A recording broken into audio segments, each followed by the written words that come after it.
Dan kembali lagi di kelanjutan kisah masa lalu Koro Sensei. Mari kita mulai, ini dia Ansatsu Kyoshitsu Season 2.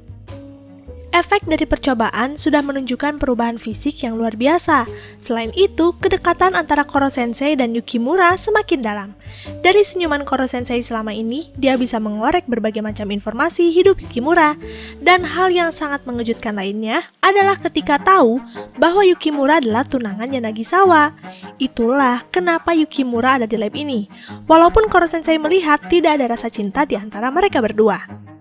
Di tengah perbincangan, Yukimura memberikan hadiah, sebuah dasi sebagai peringatan 1 tahun pertemuan mereka dan sebagai ucapan terima kasih sudah menjadi tempat keluh kesahnya selama ini. Tapi sayang, Yukimura tidak bisa memberikan secara langsung hadiahnya karena dinding ini. Padahal Yukimura sangat ingin menyentuh Koro Sensei. Mendengar hal itu, Koro Sensei pun mengeluarkan serat tentakelnya yang masuk ke dalam lubang kaca. Dan di saat itulah akhirnya mereka bisa merasakan sentuhan satu sama lain. Lalu singkat cerita, di ruang kontrol lab, Nagisawa mendapatkan laporan ledakan bulan 70% dari tikus percobaan yang menggunakan eksperimen sama persis dengan Koro Sensei. Tikus itu memang sengaja disimpan di sana. Dari hasil yang didapatkan, berarti Koro Sensei akan meledak juga seperti tikus percobaan. Dari data analisa, diperkirakan Koro Sensei akan meledak tahun depan. Maka dari itu, Nagisawa akan mencari cara untuk membunuh Koro Sensei. Semua obrolan itu didengar oleh Yukimura, sehingga dia pun melaporkannya kepada Koro Sensei, berniat menyelamatkan nyawanya. Tapi berbeda dengan Koro Sensei, dia malah memilih waktu 1 tahun ini untuk memanfaatkan kekuatan yang ada. Yukimura berusaha untuk membujuk Koro Sensei agar berhati-hati dalam bertindak. Tapi sayang, ucapan Yukimura tidak menghentikan gerakan Koro Sensei untuk memberontak. Di ruang kendali, Nagisawa menerima pesan singkat dari Koro Sensei bahwa dia berterima kasih sudah diberi kekuatan ini, dan sekarang gilirannya untuk bertindak.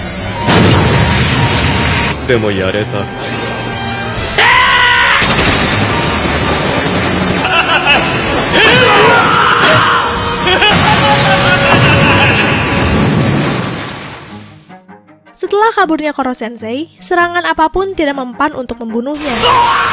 Saat dia akan pergi meninggalkan gedung, Yukimura berlari dan segera memeluk Koro Sensei, memintanya jangan pergi, karena dia tidak ingin kehilangan Koro Sensei. Saat Koro Sensei mencoba melirik ke belakang, ranjau antimeter yang seharusnya menyerang Koro Sensei malah mengenai Yukimura yang sedang memeluk Koro Sensei. Koro Sensei tentu saja merasa bersalah, tapi Yukimura menenangkan Koro Sensei bahwa dia rela mati untuk Koro Sensei. Yukimura hanya meminta Koro Sensei untuk melanjutkan perjuangannya, mendidik kelas E. Dia yakin Koro Sensei bisa mengajar dengan baik. Ditambah tentakel Koro Sensei sangat lembut, pasti bisa mengambil hati anak kelas E. Dan tidak lama, Yukimura pun menghembuskan nafas terakhirnya. Dari saat itulah Koro Sensei menyesal tidak menggunakan kekuatannya untuk menolong orang sekitar. Jika saja dia saat itu lebih cepat melihat keadaan, mungkin Yukimura tidak akan terbunuh. Koro Sensei akan menepati janjinya. Dia akan merubah wujudnya menjadi sosok monster yang bisa diterima dan memberikan tatapan hangat. Walaupun sulit, tapi perlahan-lahan Koro Sensei membuktikannya. Dia bahkan menggunakan dasi pemberian Yukimura. Setelah mendengar keseluruhan cerita, semua murid malah tertegun bagaimana bisa Koro Sensei bertahan hidup seperti itu. Hidup yang dia jalani sangatlah berat. Ditambah lagi, setelah mendengar penjelasan itu, para murid kelas M malah mengingat kembali kenangan yang sudah dilalui dengan Koro Sensei. Terlalu banyak momen menyenangkan, sehingga mereka kini mendapat beban baru. Bagaimana bisa mereka membunuh guru yang sehebat ini? Sejak kejadian malam itu, para murid kelas E malah tidak sanggup membunuh Koro Sensei. Bahkan mereka tidak ada yang datang satupun dalam misi pembunuhan liburan musim dingin. Setelah liburan musim dingin, mereka pun kembali masuk kelas dan terlihat tatapan mereka tidak ceria sama sekali. Walaupun Koro Sensei sudah berusaha sekuat mungkin. Tapi inilah resikonya ketika dia mengungkapkan masa lalu dan identitasnya.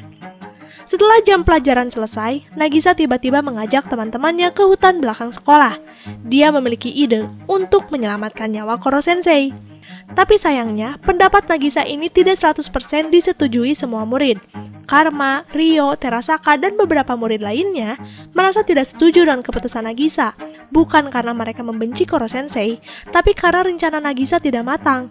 Bagaimana jika rencana Nagisa gagal dan bumi malah hancur? Di sisi lain, Karma malah kesal melihat keputusan Nagisa ini. Nagisa, yang terlihat terkuat di kelas E, memutuskan mundur, seperti tidak menghargai usaha murid yang tidak berbakat. Karma dan Nagisa saling melemparkan kalimat yang memicu perkelahian di antara mereka.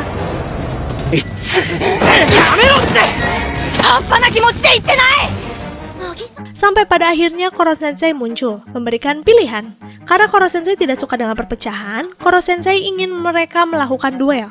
Siapapun yang menang, mereka harus menerima keputusan itu tanpa ada rasa dendam.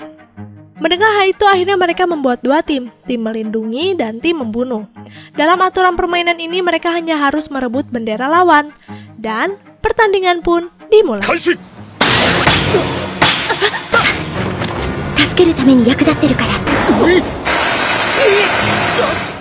Satu persatu mereka menyerang menggunakan trik dan kemampuan yang sudah dipelajari mereka masing-masing.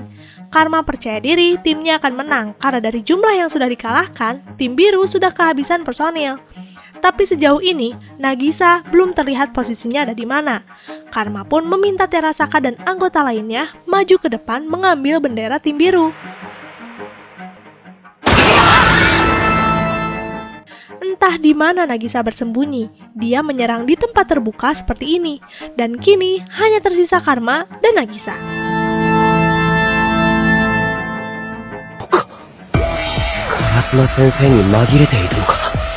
Sebelum pertarungan akhir ini dimulai, Karma mengajak Nagisa untuk duel menggunakan pisau.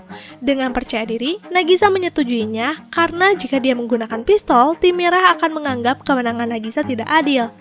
Di tengah lapang yang luas, mereka saling menatap dengan tajam.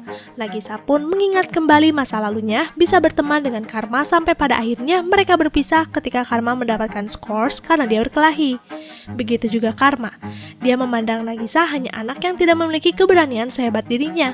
Tapi di sisi lain, Karma meyakini Nagisa memiliki sisi kejam di dalam dirinya.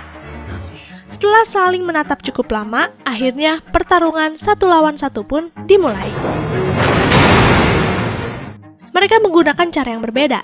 Karma menyerang dengan urutan analisa yang sangat baik, sedangkan Nagisa menyerang saat ada celah untuk menyerang. Dari serangan demi serangan, Nagisa berhasil menjauhkan pisau Karma. Tapi, Karma tidak menyerah juga. Dia membuat Nagisa kehilangan pisaunya. Saat mereka sama-sama tidak menggenggam pisau, Karma memanfaatkan waktu menyerang Nagisa terus-terusan sampai berhasil menaklukkan Nagisa.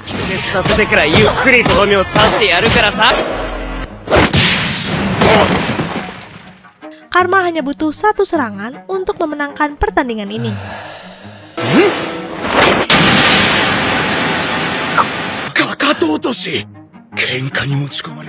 Trik khas Nagisa tidak bekerja karena Karma menggigit lidahnya. Tapi itu bukan akhir, karena Nagisa punya cara lain.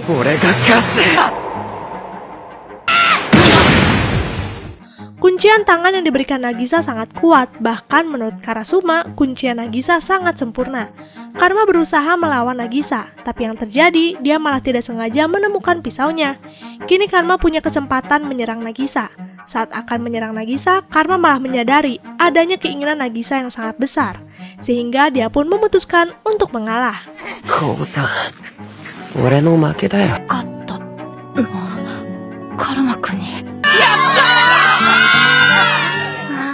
Sesuai dengan perjanjian, tim Karma menerima dengan lapang dada mengikuti keinginan Nagisa, yaitu menyelamatkan Koro Sensei. Dari kejadian ini, kelas E malah semakin erat persahabatannya, karena biasanya suatu pertengkaran bisa mempererat persahabatan, karena kini mereka mempunyai tujuan yang sama.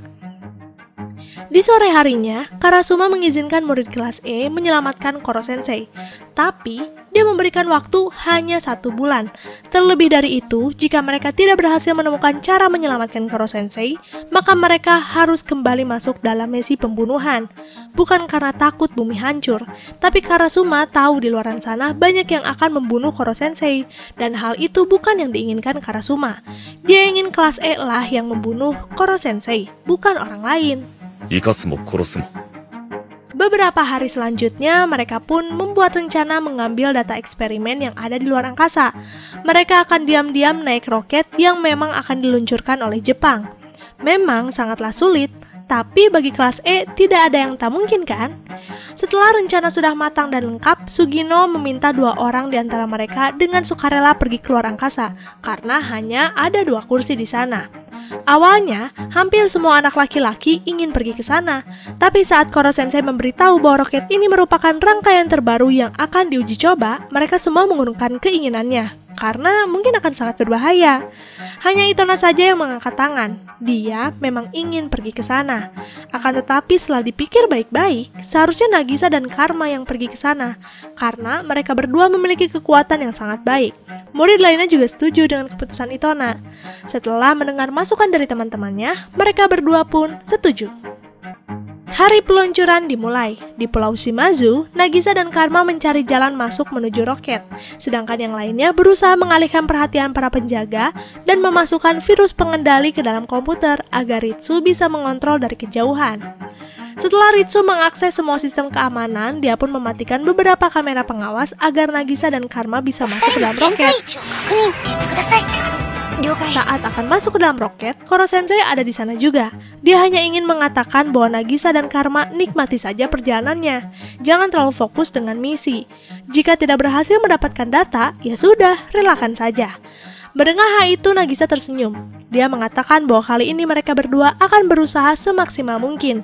Ini adalah bentuk terima kasih kelas E kepada Koro Sensei karena telah mendidik dan menjaga mereka dengan sangat baik. Koro Sensei terdiam, dia merasa sangat terharu. Dan tidak lama, Koro Sensei pun terlepas dari genggaman roket. Karena roket ini berjalan sangat cepat, melebihi kecepatan Koro Sensei, yaitu 23 Mach, sedangkan Koro Sensei hanya 21. Baru kali ini Nagisa dan Karma mengalahkan kecepatan Koro Sensei. Singkat cerita, Karma dan Nagisa akhirnya sampai di dalam stasiun luar angkasa. Mereka dengan cepat menyandera salah satu astronot di sana. Agar suasana tidak terlalu tegang, Nagisa menjelaskan dengan sangat baik alasannya datang ke sini. Mereka hanya ingin data dan setelah itu mereka akan pulang. Awalnya para astronot ini bingung bagaimana mereka bisa ke sini. Tapi karena tempat ini bukan tempat yang pas untuk berkelahi maupun berdebat, akhirnya salah satu astronot pun memberikan semua data itu, asalkan Nagisa dan Karma mau membantu mereka memindahkan suplai ke dalam stasiun.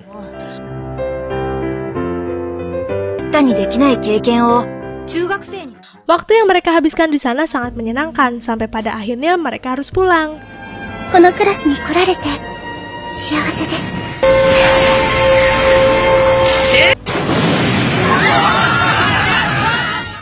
Sesampainya Nagisa dan Karma, para murid sangatlah senang. Tapi di sisi lain Karasuma jengkel, karena dia baru tahu rencana yang sangat berbahaya ini. Koro Sensei pun menyogok dengan data yang sudah didapatkan Nagisa dan Karma sebelumnya, karena data ini bisa dimanfaatkan untuk keperluan apapun ke depannya. Singkat cerita, para murid kelas E kembali membahas masa depan. Di bulan ini, mereka harus menentukan akan pergi ke SMA mana. Dalam beberapa bulan ke depan, mereka akan berpisah dan memilih jalan lain. Nagisa sendiri masih bingung akan jadi apa dia ke depannya. Sampai suatu ketika, dia mendapat pencerahan dari Sakura saat Nagisa mengajar Sakura. Sakura sempat mengatakan bahwa Nagisa sangat cocok menjadi seorang guru. Buktinya saja Nagisa bisa membuat Sakura kembali percaya diri masuk ke sekolah dan mendapatkan nilai yang bagus. Sehingga dari sanalah Nagisa memutuskan menjadi guru, walaupun sepertinya akan sulit sempurna seperti kekuatan Koro Sensei. Nagisa pun memberanikan diri ikut ujian masuk SMA yang akan membimbingnya meraih karir sebagai seorang guru kelak. SMA yang akan membawanya masuk universitas impian ibunya. Lalu keesokan harinya, di hari Valentine, banyak dari murid kelas E saling bertukar coklat sebagai tanda pertemanan. Beberapa dari mereka banyak merasakan kebahagiaan yang luar biasa ketika diberi coklat. Sedangkan di sini, Kayano masih ragu memberikan coklat kepada seseorang. Karma dan Rio sudah menebak bahwa penerima coklat ini pasti Nagisa. Kayano sudah tidak bisa menyembunyikan perasaannya sejak ditaklukkan oleh Nagisa. Dengan senang hati, Rio dan Karma akan membantu Kayano memberikan coklat kepada Nagisa agar percaya diri. Dimulai dengan memperhatikan ekspresi dan cara para anak perempuan memberikan coklat kepada anak laki-laki. Dari semua analisa yang didapatkan, Kayano akhirnya memberanikan diri bertemu dengan Nagisa. Kayano sangat gugup. Dia mengulur waktu dengan menanyakan masa depan Nagisa. Di sana Nagisa pun mengatakan bahwa dia sangat ingin menjadi seorang guru, tapi dia ragu apakah bisa atau tidak. Saat mereka sedang berbincang, Nagisa tertuju dengan Koro Sensei yang sedang diam di atas pohon. Awalnya, Nagisa akan menembak dari kejauhan, tapi dari jaraknya terlalu jauh. Melihat Nagisa penuh dengan keseriusan, Kayano jadi semakin tahu bahwa dia menyukai Nagisa saat dia menyelamatkan hidupnya yang dingin. Sejak kejadian malam itu, Kayano kembali merasakan kepedulian dan kehangatan dari orang sekitarnya.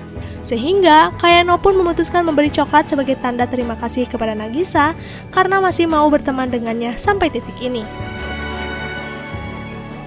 Di malam harinya, Koro Sensei tiba-tiba diserang oleh Gakuho. Kedatangannya kali ini karena dia mendengar bahwa nyawa Koro Sensei ada kemungkinan bisa diselamatkan.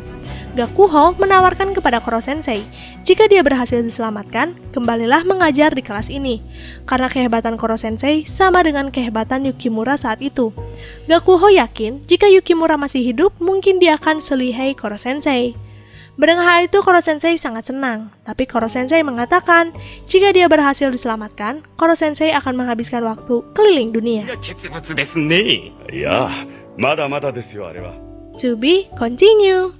Di part kali ini, penuh dengan kebahagiaan ya, satu persatu terungkap dan satu persatu menemukan titik terang merubah nasib Koro Sensei.